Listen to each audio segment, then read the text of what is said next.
ધંધુકામાં કર્મકાંડ charitable trust દ્વારા વિશ્વ કલ્યાણ અર્થે પાવન સત્કર્મનું આયોજન કરાયું।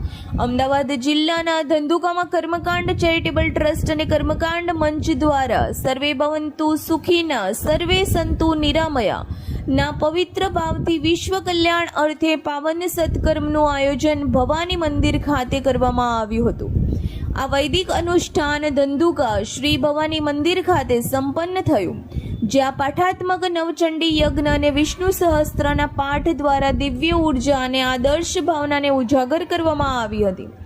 આ મહાન કાર્યમાં કર્મકાંડ ચેરિટેબલ ટ્રસ્ટના તાલુકા પ્રમુખ ભાર્ગવભાઈ રાવલ, રાજુભાઈ આચાર્ય, ભાવેશભાઈ મહેતા, પ્રતિકભાઈ પંડ્યા સહિત અનેક વિદ્વાન ભૂદેવોએ સહકાર આપ્યો હતો।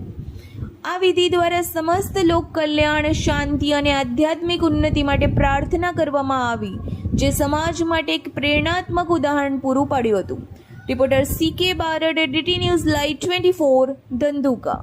સર્વત્ર સુખિનઃ સંતુ સર્વે સંતુ નિરામયઃ સર્વે ભદ્રાણિ પશ્યન્તુ મા કશ્ચિત દુઃખમાપ્નુયાત।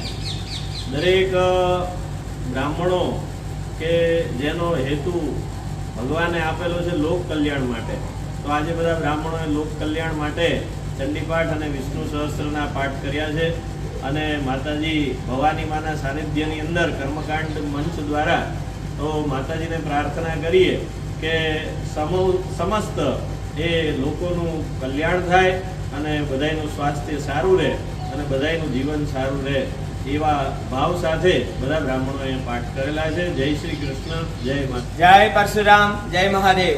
આજે ધંધુકા કર્મકાંડ મંચ દ્વારા ખૂબ જ સુંદર આયોજન કરેલું છે કે સર્વ લોકોનું કલ્યાણ થાય અને સર્વનું મનોરથ પૂર્ણ થાય એવા ઉદ્દેશ સાથે ઘોડાષ્ટક ચાલે છે। તે ઉદ્દેશ સાથે તે દરેક ધંધુકાના કર્મકાંડી ભૂદેવો દ્વારા ભવાની મંદિરને નવચંડી પાઠાત્મક નવચંડીનું અને વિષ્ણુ સહસ્ત્રનું પાઠ અર્પણ કરી માતાજીને પ્રાર્થના કરવામાં આવી કે દરેક ધંધુકાના અને દરેક લોકોનું કલ્યાણ થાય એવા ઉદ્દેશથી માતાજીને અર્પણ કરી અને દરેકનું કલ્યાણ થાય। જય મહાદેવ, જય મહાદેવ।